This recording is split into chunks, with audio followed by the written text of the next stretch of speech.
no? Nagsorry na. Nagsorry na po si Kiko Barsaga dito po kay ah, nakakalungkot, no? Nagsorry na po kay Rason itong si Kiko Barsaga. Sa isa pong podcast nila Ramon Tulfo ay humingi po ng apology itong si Kiko Barsaga dito po sa ultra-bilyonaryo na si Enrique Rason. Ngayon, kung ano po ang rason niya, kung bakit siya humingi ng sorry, di ba? Ito lang po ang masasabi natin. Ang hirap po kalaban ng isang Enrique Rason. Ang hirap po kalaban ng isang oligarko. Ang hirap po kalaban ng pinakamayaman tao sa Pilipinas.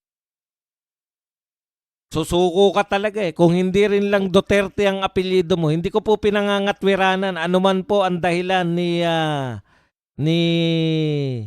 Kiko Barsaga, sana po gusto niya lang magpahinga, panandalian, at lalaban pa rin. Kasi nakakadala eh. Sinuportahan natin ang dami na pong ganyan, di ba? Sinusuportahan natin sabay pag nakaramdam na ng pressure, bumibitaw, no? Kamakailan lang.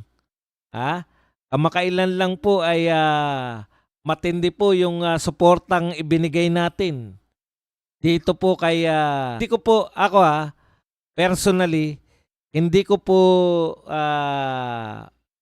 kumbaga, ang dami na po nating heartache dito po sa paglaban sa katiwalian sa pamahalaan. Ang dami na pong sama ng loob, no? Ayoko na pong makaragdag na sasama na naman ang loob ko kay Kiko Barsaga. Alam naman po natin kung gaano pa kabata ito. Alam naman natin na hindi pa po to, kumbaga, baptismo fire niya po. Yung mga iba kinaya niya eh. Pero yung labanan mo yung pinakamayaman na tao, hindi mo rin masisisi si Kiko sa murang edad, no? Wala pa yatang 30 anyos tong bata na to.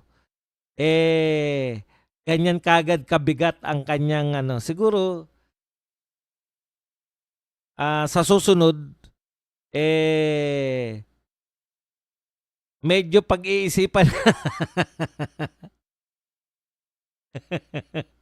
Tayo na mismo yung magano, no? Ito ang sinasabi ni Kiko. Yun yung problema eh, no? Yung naka-all out support ka, akala mo hanggang sa huli, lalaban si Kiko.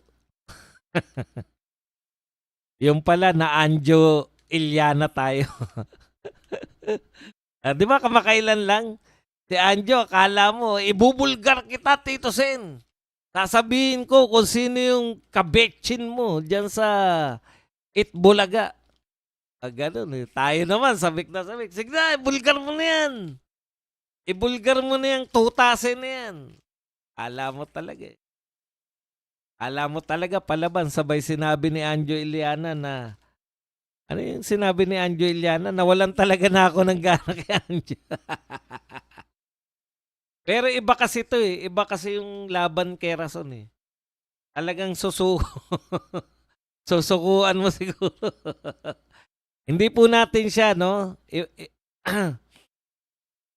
Opo, siguro, ano ba sabi ni Anjo? Nakalimutan ko na eh. Yung sinabi niya na wala namang kabit. Ano sinabi niya? Hindi sa prank eh. Ang natin, no? Ito lang po ang conclusion ko.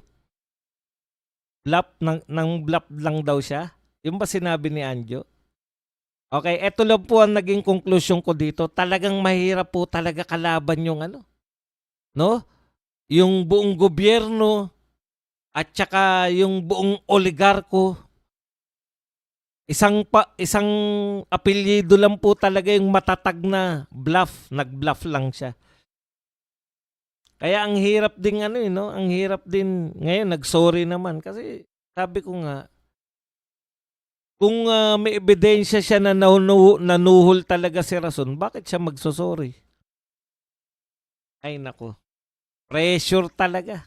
Grabe po, pressure. Siguro meron din Binabanggit niya kasi yung sulat ng tatay niya. Baka nakokonsensya rin dahil sa namayapa niyang ama.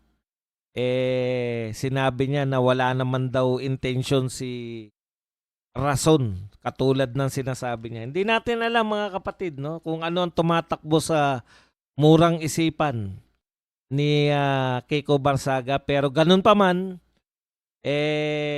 proud pa rin tayo na sumuporta tayo sa kanya.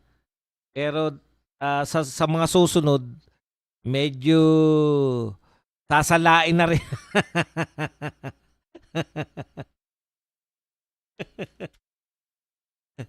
Kasi sa totoo lang po, pinagtulungan talaga siya, 'di ba? Kung hindi ka talaga matatag. Sabi ko sana matatag sila. Alam natin yung pressure na ginagawa sa kanila, buong ano 'yun, no? Lahat ng mga congressman na pwedeng umatake. Siguro pahinga saglit, choose your battle. Yung mga politiko lang.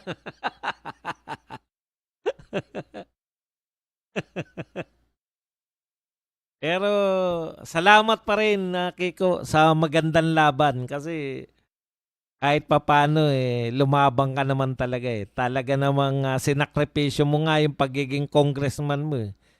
Siguro yung expulsion napakahirap na pong ano no. Napakahirap na pong tanggapin na matatanggal siya sa kongreso dahil binanatan niya si si Rason.